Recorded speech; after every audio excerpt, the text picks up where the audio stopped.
സാവിത്രി,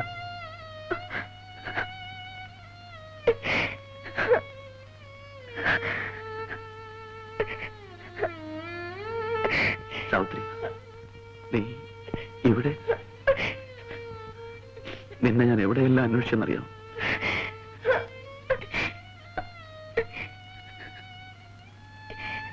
ഇതെന്റെ പെങ്ങളാണ്, ഞാനിവിടെ കൊണ്ടുപോയിക്കോട്ടെ? എന്തിനാണ് ഇവിടെ ഇവിടെ കെട്ടിവലിച്ചുകൊണ്ടുവന്നു? ചെറുതാണെങ്കിലും ഈ വീടിന് അതിൻ്റെതായ ഒരു അന്തസ്സുണ്ട്, അത് ഇവിടെ നോക്കണ്ടേ? അവർക്ക് പ്രായമായ ഒരു അനീതിയുണ്ട്. അവർക്ക് കൊള്ളാവുന്ന ഒരു സ്ഥലത്ത് നിന്ന് ഒരു ദുബായിക്കാരന്റെ ആലോചന വന്നിരിക്കുന്ന സമയമാണ്. ഒന്നും കൊടുക്കാതെ കെട്ടിക്കൊണ്ടു പോയിക്കൊള്ളാമെന്ന് അവർ പറഞ്ഞതാ.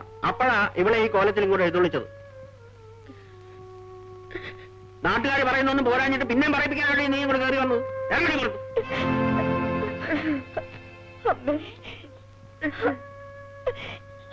കരയുന്നു? ഇത് അപ്പ ഓർക്കണമായിരുന്നു. ഇവിടെ നിന്റെ കരച്ചിലും പിടിച്ചിലൊന്നും ആർക്കും കാണണ്ട. ഇറങ്ങി പുറത്ത്. ഇറങ്ങാനാ പറഞ്ഞേ. അവളടിക്കരുത്. പിന്നെ എന്താ ചെയ്യണടാ? മേലാൽ നീ ഇതിനകത്ത് കയറി പോരുത്. വേണ്ടി ഞാനിനി എന്തെല്ലാം കാണണം? കാണോടി. നീ കണ്ടൊന്ന് പോരെ. ഇനി എന്ത് കാണാനാണ്? പൊട്ടി ഞാൻ ഇനി നിനക്ക് അച്ഛനുമില്ല അമ്മയില്ല, എല്ലാം ചത്ത് തൊലഞ്ഞു പോയി വിചാരിച്ചു. ഇനി ആ ബന്ധവും സ്വന്തവും പറഞ്ഞ് ഇതിനകത്ത് കയറി പോയി പോയി.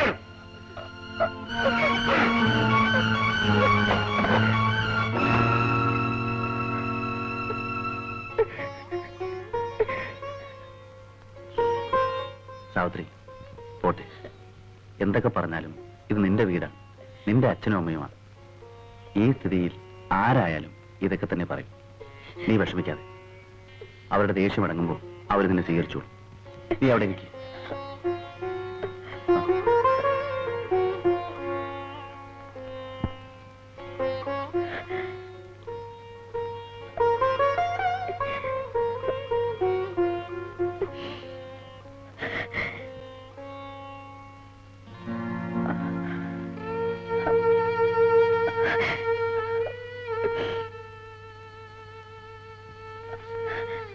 ചേച്ചി, എന്നെ പുറത്താക്കി വാതിലടച്ചതാണ്.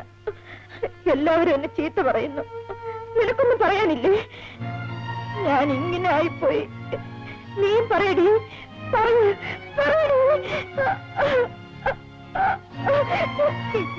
അവക്ക് പറയാനുള്ളത് ഞാൻ പറയാം. അവക്ക് നല്ലൊരു സ്ഥലത്ത് നിന്ന് ഒരു ആലോചന വന്നിട്ടുണ്ട്. അത് നടത്താതിരിക്കാനാണല്ലോ നീ ഇപ്പൊ ഇവിടെ കയറി വന്നത്. നിന്റെ അനിയത്തിക്ക് വേണ്ടി നീ ചെയ്യേണ്ട ഒരു നല്ല കാര്യമുണ്ട്. എവിടെയെങ്കിലും പോയി തൂങ്ങിച്ചാവും. അതാ വേണ്ടത്.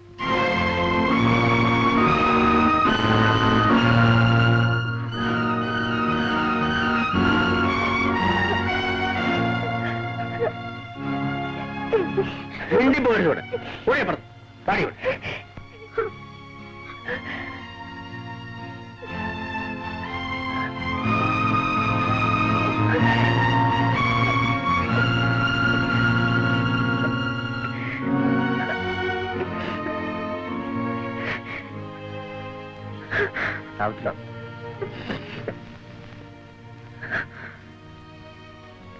എല്ലാം ഞാൻ കേട്ടു. ശിവരാമേട്ട, അച്ഛൻ പറഞ്ഞത് ശരിയാണ്. ആത്മഹത്യ ചെയ്യാനുള്ള ധൈര്യം എനിക്കില്ലല്ലോ. ഉണ്ടായിരുന്നെങ്കിൽ ഞാൻ എന്നെ അത് ചെയ്തേനെ.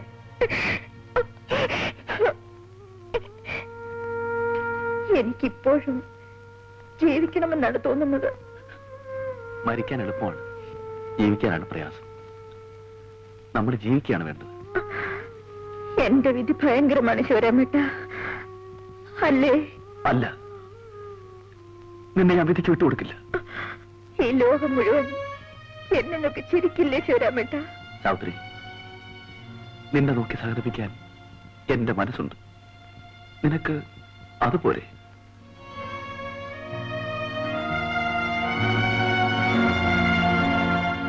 നിന്റെ വീട്ടിൽ നിന്നെ അടിച്ചിറക്കി. നീ എന്റെ പെങ്ങളാണ്. നിനക്കും കുഞ്ഞിനും എന്റെ കൂടെ എന്റെ വീട്ടിൽ താമസിക്കാം. ഈ കൈക്ക് കരുത്തുള്ളിടത്തോളം കാലം നിനക്കും കുഞ്ഞിനും പട്ടിണി കിടക്കേണ്ടി വരില്ലേ സാവിത്രി? ശിവരാമേട്ട, ഞാനിവിടെ താമസിക്കില്ല. ഈ ചുറ്റുപാടുള്ളവർക്കെല്ലാം എന്നെ അറിയാം. എന്റെ അനിയത്തിയുടെ കല്യാണമാണ്. ഞാൻ കാരണം അവളുടെ ജീവിതം നശിക്കരുത്. എനിക്ക് എങ്ങോട്ടെങ്കിലും പോണം. എന്നെ അറിയാത്ത ആളുകളുടെ ഇടയിൽ ഞാനും എന്റെ കുഞ്ഞും ജീവിക്കും. അങ്ങനെ തന്നെ ഞാൻ ഒറ്റയ്ക്ക് വിടില്ല. അവിടെ നമുക്ക് ഒരുമിച്ച് ജീവിക്കാം.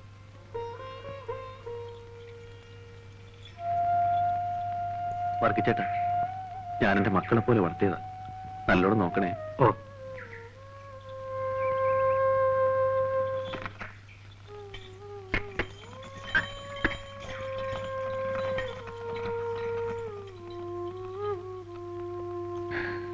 നമ്മുടെ കാളയും വണ്ടിയും വിറ്റു അല്ലേ? ആ, നമുക്ക് അവിടെ ചെന്നിട്ട് വേറെ മേടിക്കാം. വൈകുന്നേരത്തെ വണ്ടിക്ക് പോകണ്ടല്ലേ? നീ വേഗം പോയി വരുന്നു.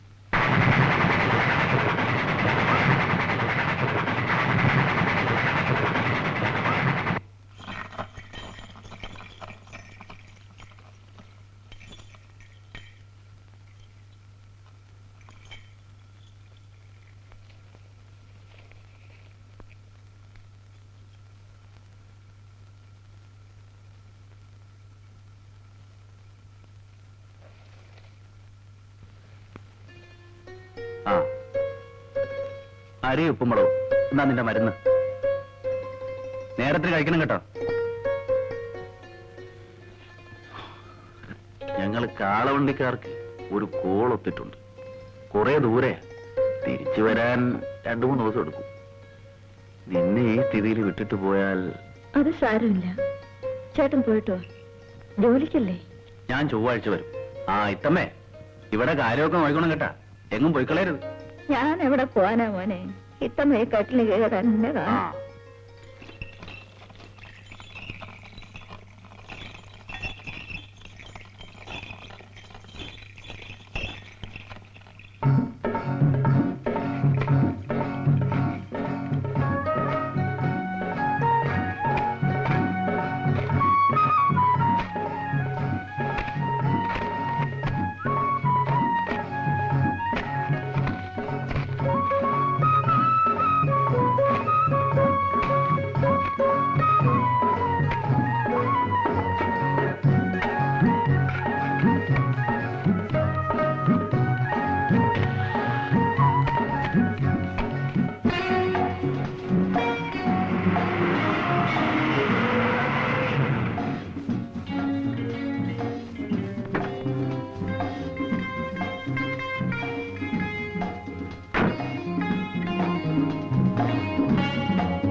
ആ, അയാളോട് ഇങ്ങോട്ട് വരാൻ പറയൂ.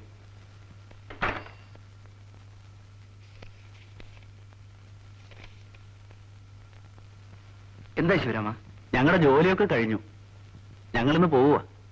ആ ബില്ലൊന്നും തീർത്ത് കിട്ടിയിരുന്നെങ്കിൽ... അത് മാനേജറോട് ചോദിച്ചാൽ മതി. ചോദിച്ചു. അപ്പൊ ഇവിടെ വരാൻ പറഞ്ഞു.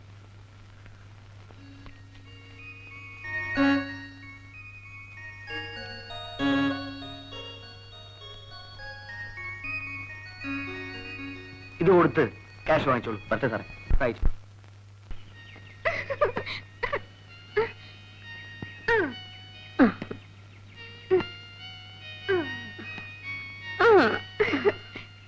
മോളെ, നമുക്ക് കളിക്കാം. അയ്യോ മോളെ, ഡാഡിക്ക് തീരെ സമയമില്ല. നമുക്ക് കളിക്കാം ഡാഡി. മോള് പറഞ്ഞത് കേട്ടില്ലേ? ഡാഡിക്ക് ഒരുപാട് ജോലിയുണ്ട്. മോള് പോയി കുളിച്ച് പാല് കുടിച്ച് പഠിക്കാൻ നോക്ക്. ഡാഡി തന്നെ എന്നെ കുളിപ്പിച്ചാ മതി. ഇവളെ വിളിച്ചോണ്ട് പോ. മീനാക്ഷിയമ്മേ, ഇവളെ ഇങ്ങനെ കൂടുതൽ നിർബന്ധം പഠിപ്പിക്കരുത്. ഇതൊക്കെ ഞാൻ പഠിപ്പിക്കുന്നതാണോ? ഒരമ്മയില്ലാത്തോണ്ടാ മോളിങ്ങനെ. വാ മോളെ.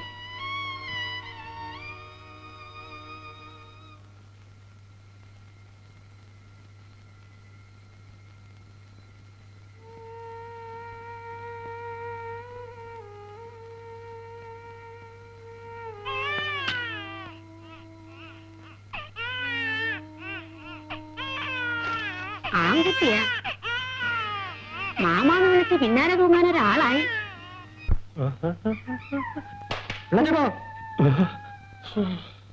എന്തുവാടാ? നീയായിരുന്നു? പിള്ളച്ചേട്ടാ, ഇച്ചിരി തീ. ഓ,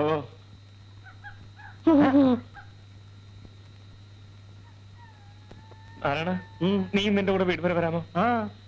നിനക്ക് അവിടെ കിടന്നുറങ്ങി നാളെ വെളുപ്പാങ്കാലത്ത് 5 മണിക്ക് എഴുന്നേറ്റ് പോരാ.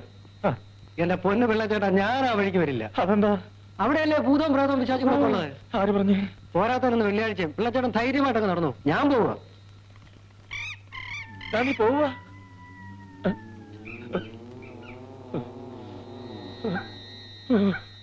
നാരായണ നാരായണ നാരായണ നാരായണ.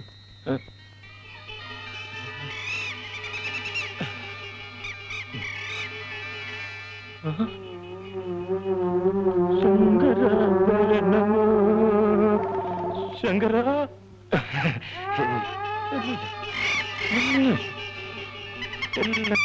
മനസ്സിന്റെ തോന്നലേ.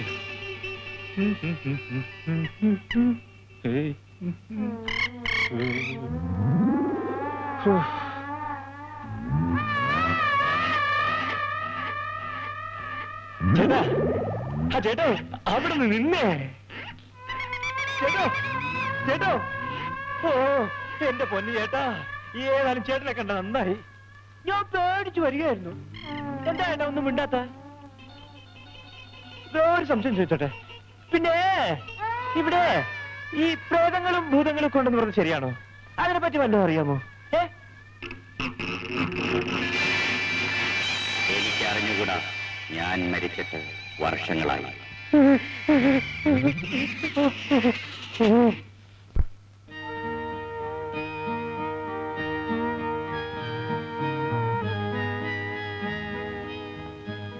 മോൻ ഇറങ്ങിയോ?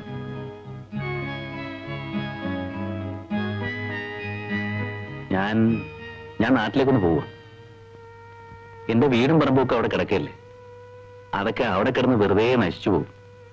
ആര്യാർ ചോദിച്ചിരുന്നു. ഞാൻ പോയി അതൊക്കെ വിറ്റ് കാശ് മേടിച്ചോണ്ട് വരാം. ഏതായാലും ചേട്ടൻ അവിടെ വരെ പോവല്ലേ. പിണക്കവും വഴക്കൊന്നും മനസ്സിൽ വെച്ചേക്കണ്ട. വീട്ടിൽ കയറി സുമതിക്കും അമ്മയ്ക്കും എല്ലാവർക്കും സുഖമാണോ എന്ന് അന്വേഷിച്ചിട്ട് പോരെ.